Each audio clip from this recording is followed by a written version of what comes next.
Hello students, दृश्य success academy online classes में एक बार पुनः आपका स्वागत है। मैं विशाल सर एक बार पुनः आपका स्वागत करता हूं। मेरे बे स्टूडेंट जो कि अंग्रेजी विषय से, चाहे वो आगामी एलटी ग्रेड की तैयारी कर रहे हों, चाहे वो आपकी जो जूनियर सुपर टेट की परीक्षा है उसकी तैयारी कर रहे हों, या आगामी जो यूपी टेट की परीक्षा होनी है उसमें भी 30 नंबर की जो भाषा अंग्रेजी ले रहे हैं उसकी तैयारी कर रहे हों, या अन्य किसी भी कॉम्पिटिटिव एग्ज़ाम की तैयारी कर रहे हों जिसमें कि अंग्रेजी ग्रामर आती है, तो ऐसे सभी स्टूडेंट्स के लिए मैं प्रिपोजिशन पढ़ा रहा हूं। वो बैंकिंग की जो लोग तैयारी कर रहे हैं आईबीपीएस, उनके लिए भी, तो उन सभी स्टूडेंट्स के लिए मैं प्रिपोजिशन के वीडियोस बना रहा हूं, प्रिपोजिशन पढ़ा रहा हूं। और अब तक मैं 3 पार्ट्स प्रिपोजिशन के दे चुका हूं और आज मैं प्रिपोजिशन पार्ट 4 आपके लिए लेकर आया हूं। Preposition part 4। और अब तक अगर आपने मेरे शुरू के 3 जो पार्ट्स हैं प्रपोजिशन से कनेक्टेड 3 वीडियोस हैं जो मैं दे चुका हूं, अगर नहीं देखे हैं तो आप प्ले लिस्ट में जाइए मेरे चैनल के, और उस प्ले लिस्ट में आप प्रपोजिशन डालेंगे, वैसे ही वो तीनों आपको वीडियो मिल जाएंगे। चलिए स्टार्ट करते हैं। Use of between. पहला प्रपोजिशन आज के वीडियो का बिटवीन। बिटवीन का अर्थ देखिए, मैंने लिखा है दो के बीच। मैं आपको इतना सिंपल समझाने का प्रयत्न कर रहा हूं कि अगर आपको ग्रामर में बहुत कम नॉलेज है उसके बावजूद भी आप बहुत अच्छा कर सकते हैं, जितना आपने सोचा भी नहीं होगा। तो सबसे पहले आप देखिए, प्रपोजिशन है बिटवीन, और बिटवीन का अर्थ होता है दो के बीच। कितनों के बीच? दो के बीच। चलिए पहला इसका यूज देखते हैं, बिटवीन का यूज। ऑफ लिमिट्स, मैंने लिखा अंग्रेजी वालों के लिए ऑफ लिमिट्स, और जिनको हिंदी ज़्यादा समझ में आती है वो सुन लें, सीमा व्यक्त करने के लिए। ऑफ लिमिट्स यानी कि सीमा व्यक्त करने के लिए दो के बीच काय का यूज होता है? बिटवीन का। ये बात अपने मस्तिष्क में रखिए, दो के बीच काय का प्रयोग होता है? बिटवीन का। तो काय के लिए लिमिट्स यानी कि सीमाएं व्यक्त करने के लिए काय का प्रयोग होता है? दो के बीच, बिटवीन का। जैसे कि the river flows between its banks. The river flows between its banks यानी कि नदी अपने किनारों के बीच बहती है। नदी अपने किनारों के बीच बहती है। हम सब जानते हैं नदी में दो ही किनारे होते हैं और दो के बीच, इसलिए हमने काय का प्रयोग किया साहब? बिटवीन का प्रयोग किया। चलिए साहब अगला बढ़ते हैं, दूसरी यूज की बात कर लेते हैं। Showing more than 2 limits. Showing more than 2 limits यानी कि दो से अधिक सीमाओं को व्यक्त करने के लिए भी बिटवीन का यूज होता है। ध्यान रखिएगा, बिटवीन का यूज वैसे तो दो के लिए ही होता है, अगर दो से अधिक के लिए होता है तो वो सिर्फ एक कंडीशन में होता है, और वो है मोर देन 2 लिमिट्स यानी कि दो से अधिक सीमाओं को व्यक्त करने के लिए आप काय का प्रयोग कर सकते हैं, बिटवीन का यूज कर सकते हैं। जैसे कि लिखा है, Switzerland lies between France, Italy, Austria and Germany. Switzerland हम सबने देश सुना है, तो एक तरफ स्विट्जरलैंड हो गया, दूसरी तरफ France, Italy, Australia and Germany. वैसे अगर सेंस लगाया जाए तो इसमें भी बात दो के बीच ही है, एक तरफ स्विट्जरलैंड, दूसरी तरफ अन्य देश मिलाकर। ठीक, तो हुए दो ही। तो कहने का तात्पर्य यह है कि स्विट्जरलैंड फ्रांस, इटली, ऑस्ट्रिया एवं जर्मनी के मध्य है। इन चारों देशों को मिलाकर उसकी सीमा बनती है, फ्रांस, इटली, ऑस्ट्रिया और जर्मनी को मिलाकर, और उसके बीच में क्या आता है? आपका स्विट्जरलैंड आता है। तो दो से अधिक के लिए बिटवीन का यूज सिर्फ एक कंडीशन में होता है, वो होता है जब दो से अधिक सीमाओं को हमें व्यक्त करना हो। चलिए अगला बात करते हैं, तीसरा इसका यूज क्या है बिटवीन का? Showing sharing between two. Showing sharing between two यानी कि दो के बीच बंटवारा व्यक्त करने के लिए काय का प्रयोग होता है? दो के बीच बंटवारा व्यक्त करने के लिए हम काय का यूज करते हैं साहब? बिटवीन का यूज करते हैं। यानी कि शोइंग शेयरिंग बिटवीन टू, दो के बीच बंटवारा व्यक्त करने के लिए हम बिटवीन का यूज करते हैं। जैसे कि एग्जाम्पल आपका लिखा है, divide this money between you and me. Divide this money between you and मी, यानी कि इस धन को अपने और मेरे बीच बांट लो। तो अपने और मेरे, ठीक, यानी कि दो की बात हुई यू एंड मी, और दो के लिए काय का प्रयोग हुआ, बिटवीन का साहब। चलिए अगला बात करते हैं। शोइंग रिलेशनशिप, बिटवीन का अगला यूज क्या है, शोइंग रिलेशनशिप, यानी कि संबंध व्यक्त करने के लिए, संबंध प्रदर्शित करने के लिए हम काय का यूज करते हैं, बिटवीन का यूज करते हैं। और हम जानते हैं संबंध जो होते हैं वो दो के बीच व्यक्त किए जाते हैं। जैसे कि example, there is a relationship between a teacher and a student, एक अध्यापक और एक विद्यार्थी के बीच क्या होता है साहब, एक संबंध होता है। तो अध्यापक एवं छात्र के बीच एक संबंध होता है। तो संबंध होता है तो रिलेशनशिप शो करने के लिए काय का यूज होता है साहब, दो के बीच बिटवीन का यूज होता है साहब। चलिए अगला बढ़ते हैं। अगला use 5th number, showing comparison. Showing comparison यानी कि तुलना व्यक्त करने के लिए, दो के बीच अगर तुलना व्यक्त करनी हो तो भी हम काय का प्रयोग करेंगे साहब, बिटवीन का यूज करेंगे। शोइंग कंपैरिजन यानी कि दो के बीच तुलना व्यक्त करने के लिए बिटवीन का यूज होगा। जैसे कि there is no comparison between you and me, there is no comparison between you and me, एक तरफ यू दूसरी तरफ मी, बात हुई दो के बीच, ठीक। तो इसलिए मैंने काय का प्रयोग किया, इसमें बिटवीन का यूज किया है। और इसकी अगर हिंदी बात करें तो हम कहेंगे तुम्हारी मुझसे कोई तुलना नहीं है। There is no comparison between you and me, तुम्हारी मुझसे कोई तुलना नहीं है साहब। चलिए आगे बढ़ते हैं। 6 इसका यूज है आपका बिटवीन का, showing quarrels, Wars, rivalries, friendship. यदि दो के बीच झगड़ा, वॉर्स यानी कि युद्ध, राइवलरीज यानी कि प्रतिद्वंदिता, या फ्रेंडशिप यानी कि मित्रता, तो झगड़ा, युद्ध, प्रतिद्वंदिता, मित्रता, quarrels, Wars, rivalries and friendship, यदि इन चारों में से किसी को दो के बीच व्यक्त करना हो तो हम काय का प्रयोग करते हैं, बिटवीन का। और हम सब जानते हैं साहब, झगड़ा होता है तो दो के बीच, युद्ध होता है तो दो के बीच, प्रतिद्वंदिता होती है तो भी दो के बीच, और मित्रता होती है तो भी दो के बीच। और इन सबको यूज करने, व्यक्त करने के लिए हम काय का यूज करते हैं, बिटवीन का यूज करते हैं। जैसे कि there will be a war between India and Pakistan, तो भैया इंडिया और पाकिस्तान दो देश हो गए, तो भारत और पाकिस्तान के मध्य एक युद्ध होगा, भारत और पाकिस्तान के बीच एक युद्ध होगा। तो इंडिया और पाकिस्तान दो के बीच के लिए हमने काय का प्रयोग कर दिया साहब, बिटवीन का। अगला, there is a quarrel between the two, there is a quarrel between the two, there is no quarrel between the two, उन दोनों के बीच कोई झगड़ा नहीं है। द टू, जब दो के बीच की बात आ गई तो नेचुरल सी बात काय का प्रयोग हुआ, बिटवीन का। तो भैया ये आपका आया यूज ऑफ बिटवीन। चलिए आगे बढ़ते हैं। Use of among, use of among, among का मीन्स दो से अधिक के बीच या मध्य।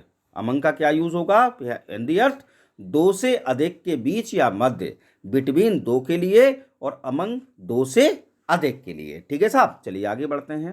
पहला यूज देख लेते हैं, इंडिकेटिंग डिवीजन, अगर बंटवारा व्यक्त करना हो और वो भी दो से अधिक के लिए तो हम काय का यूज करते हैं, अमंग का। तो साहब पहला सेंटेंस देखिए, he divided his property among his sons, उसने अपनी प्रॉपर्टी को अपने पुत्रों के मध्य बांट दिया, उसने अपनी प्रॉपर्टी को अपने पुत्रों के मध्य बांट दिया। तो हिज सन्स शब्द आया है, इसलिए हमने अमंग का प्रयोग किया है। हो सकता है आपको कोई चैलेंज दे कि सर ये बताइए कि सन्स एक है तो सन, अगर दो होंगे तो भी सन्स, और दो के लिए तो बिटवीन आता है, तो आप ये कैसे निर्धारित करेंगे कि साहब यहाँ सन्स दो से अधिक हैं। तो भैया उसका एक जवाब दे देना, अंग्रेजी व्याकरण में जब दो के बीच बात होती है तो स्पष्ट तौर पर दो प्रोनाउन एक साथ आते हैं, दो नाउन एक साथ आते हैं। अगर बात दो की होती है तो या द टू जैसे कि अभी आया था तब आता है, अदरवाइज अगर सिर्फ प्लूरल नाउन आता है तो आप स्पष्ट कह सकते हैं कि यह बात दो से अधिक के लिए कही जा रही है। तो यहाँ सन्स हम मान के चलेंगे क्या है, 2 से अधिक। अगर यह राम एंड श्याम होता, ठीक, अमंग हिज 2 सन्स होता तो ठीक है, कोई दिक्कत नहीं, 2 के बीच तो अमंग नहीं बल्कि बिटवीन होता, लेकिन यहाँ सन्स लिखा हुआ है सिर्फ, तो इसलिए ये 2 से अधिक की बात है। चलिए दूसरा देखिए example, settle the matter among your self. Settle the matter among your self, मामले को आप लोग अपने मध्य तय कर लें। मामले को आप लोग अपने मध्य तय कर लें, तो यहाँ योर सेल्फ जो है वो 2 के लिए नहीं बल्कि 2 से अधिक के लिए है, इसलिए हमने काय का प्रयोग किया, अमंग का यूज किया है। चलिए साहब अगला बढ़ते हैं। Showing position. शोइंग पोजीशन यानी कि स्थिति व्यक्त करने के लिए काय का यूज होता है साहब, अमंग का यूज होता है। 2 से अधिक के लिए जब स्थिति को व्यक्त करना हो, पोजीशन को व्यक्त करना हो, तो हम अमंग का यूज करते हैं। जैसे कि पहला example, she was sitting among her children. She was sitting among her children यानी कि वह अपने बच्चों के बीच बैठी हुई थी। वह अपने बच्चों के बीच बैठी हुई थी, तो चिल्ड्रन यहाँ 2 नहीं बल्कि मोर देन 2 हम मान के चलेंगे, इसलिए यहाँ काय का यूज होगा, अमंग का। दूसरा, the cat was hiding among the bushes. Bushes भी वही कंडीशन है, झाड़ी 2 नहीं बल्कि झाड़ियाँ होती हैं, तो मोर देन 2, इसलिए हमने अमंग का यूज किया। तो the cat was hiding among the bushes यानी कि बिल्ली झाड़ियों में छिपी थी। बिल्ली झाड़ियों में छिपी थी। चलिए अगला आगे आते हैं। तीसरा यूज क्या है साहब अमंग का, showing inclusion comma association. Showing inclusion comma association यानी कि सम्मिलन या संबंध व्यक्त करने के लिए हम काय का यूज करते हैं, 2 से अधिक के लिए अमंग का प्रयोग करते हैं। काय के लिए, इंक्लूजन यानी कि सम्मिलन, एसोसिएशन यानी कि संबंध व्यक्त करने के लिए 2 से अधिक के लिए हम काय का यूज करते हैं, अमंग का।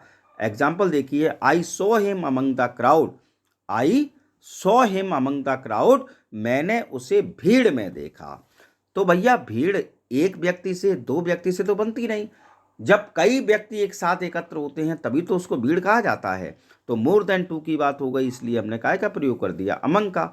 मैंने उसे भीड़ में देखा, तो भीड़ में उसका क्या था, सम्मिलन था ना, एसोसिएशन, इंक्लूजन था, तभी तो उसको भीड़ में देखा। दूसरा देखिए, Leeds is among the largest industrial town. Leeds is among the largest industrial town यानी कि लीड्स सबसे बड़े इंडस्ट्रियल यानी कि औद्योगिक शहरों में से एक है। लीड्स दुनिया के सबसे बड़े जो औद्योगिक शहर हैं उनमें से एक है। तो दुनिया में औद्योगिक शहर कोई 1-2 तो होंगे नहीं, ढेर सारे होंगे, और उनके बीच यानी कि संबंध व्यक्त कर रहा है ये सेंटेंस, इसलिए मैंने 2 से अधिक के लिए काय का यूज किया, अमंग का यूज किया है। ठीक है साहब, तो ये यूज हुए हमारे अमंग के। तो कौन कौन से हो गए, बिटवीन हो गया और अमंग। ध्यान रख लीजिए, बिटवीन का यूज 2 के लिए, अमंग का यूज 2 से अधिक के लिए। बिटवीन का यूज 2 से अधिक के लिए सिर्फ एक स्थिति में होता है, जब सीमाएं व्यक्त की जाए यानी कि लिमिट्स व्यक्त की जाए। ठीक है साहब, चलिए आगे बढ़ते हैं। Use of after. आज की वीडियो का अगला प्रपोजिशन है यूज ऑफ आफ्टर, यानी कि आफ्टर का मीन्स देखिए, बाद में, उपरांत या पीछे। क्या 3 अर्थ होते हैं आफ्टर के, बाद में, उपरांत या पीछे। चलिए पहला देखिए, लेटर देन। लेटर देन यानी कि बाद में। यदि दिए गए सेंटेंस में अर्थ बाद में निकल रहा हो हिंदी में, तो आप आफ्टर का यूज करें। जैसे कि ही केम आफ्टर डिनर। ही केम आफ्टर डिनर, वह डिनर के बाद आया। वह डिनर के बाद में आया या बाद आया, इसलिए मैंने काय का यूज किया, आफ्टर का। दूसरा, they went out after dark. वे अंधेरा होने के बाद गए। वे अंधेरा होने के बाद गए, तो जब अंधेरा होने के बाद, तो के बाद में गए, तो इसलिए मैंने काय का यूज किया, आफ्टर का। चलिए अगला पढ़ते हैं आगे। आफ्टर का दूसरा यूज है आपका indicating pursuit of comma search. Indicating pursuit comma search यानी कि पीछा या खोज व्यक्त करने के लिए काय का यूज होता है, आफ्टर का। इंडिकेटिंग परसुएट कॉमा सर्च यानी कि पीछा या खोज व्यक्त करने के लिए हम आफ्टर का यूज करते हैं। जैसे कि the policeman rain after the thief.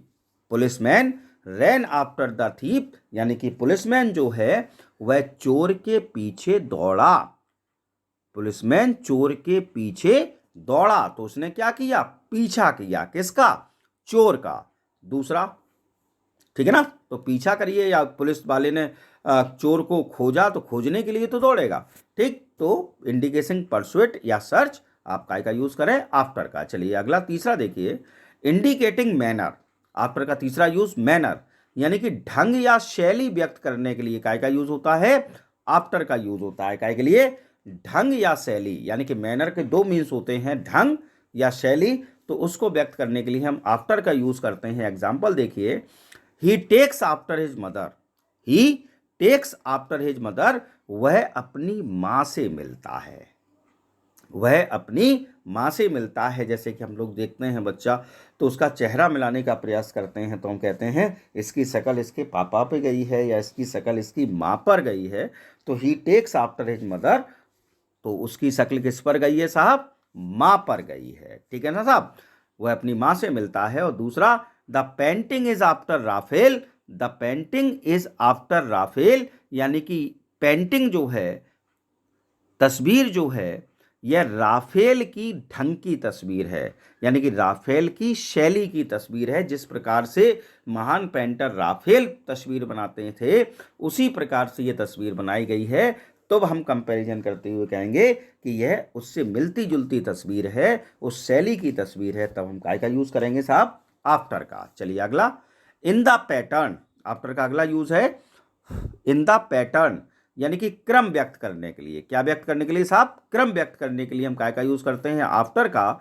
जैसे कि example, he became week day by day, he became week day by day, कहने का मतलब वह दिन प्रतिदिन कमजोर होता गया। तो क्रम हुआ ना, पहले थोड़ा कमजोर, फिर उसके बाद फिर ज़्यादा कमजोर, फिर और ज़्यादा कमजोर, फिर और ज़्यादा कमजोर। तब हम ये बात कहेंगे पैटर्न इसमें शोध हुआ है, ही केम वीक डे आफ्टर डे। तब हमने काय का यूज़ किया, आफ्टर का, क्रम व्यक्त करने के लिए, पैटर्न व्यक्त करने के लिए। चलिए अगला, नेक्स्ट इन ऑर्डर, यानी कि क्रम में अगले को व्यक्त करने के लिए। नेक्स्ट इन ऑर्डर, यानी कि क्रम में अगले को व्यक्त करने के लिए काय का यूज होता है साहब, आफ्टर का यूज होता है। एग्जाम्पल देखिए, ही केम आफ्टर मी, क्रम में अगला, ही केम आफ्टर मी, वह मेरे बाद आया। तो मेरे बाद आया, यानी कि उसका क्रम क्या है, मुझसे अगला, अगला ही तो हुआ वो। तो ही केम आफ्टर मी, तब मैंने आफ्टर लगाया। दूसरा देखिए, put the object after the verb, put the object after the verb, यानी कि क्रिया के बाद कर्म रखो, क्रिया के बाद कर्म रखिए या कर्म रखो। तो भैया क्रिया के बाद अगला क्रम क्या होता है, कर्म। तो क्रम में अगले को व्यक्त करने के लिए हम काय का यूज करते हैं, आफ्टर का यूज करते हैं। चलिए, ये यहाँ पर हुआ हमारा तीसरा प्रपोजिशन खत्म आज की वीडियो का। पहला हुआ बिटवीन, दूसरा हुआ अमंग, तीसरा हुआ हमारा आफ्टर। अब चलिए आगे बढ़ते हैं, यूज ऑफ बिहाइंड। अगला आपका कौन सा है, यूज ऑफ बिहाइंड। चलिए बिहाइंड की बात कर लेते हैं। बिहाइंड को हिंदी में कहते हैं पीछे। क्या कहते हैं साहब, पीछे। तो चलिए पहला क्या होता है, एट द बैक ऑफ। पहला यूज इसका क्या है, एट द बैक ऑफ, यानी कि अगर वाक्य में बोलते समय हिंदी में पीछे शब्द आए, तो आप क्या करेंगे, बिहाइंड का प्रयोग करेंगे। और ध्यान रखिएगा, अवस्था कैसी होनी चाहिए, स्थिर होनी चाहिए, ठीक। पीछा या पीछे दोनों बहुत अंतर है। पीछा यानी कि तब शब्द यूज होता है जब हम किसी का पीछा करते हैं। पीछा करते हैं तो नेचुरल सी बात, हमारी स्थिति कौन सी होती है, मूविंग वाली, मूविंग यानी कि गतिमान अवस्था, और पीछे यानी कि स्थिर अवस्था। तो जरा देखिए, the boy was behind me, the boy was behind me, लड़का मेरे पीछे था, लड़का मेरे पीछे था।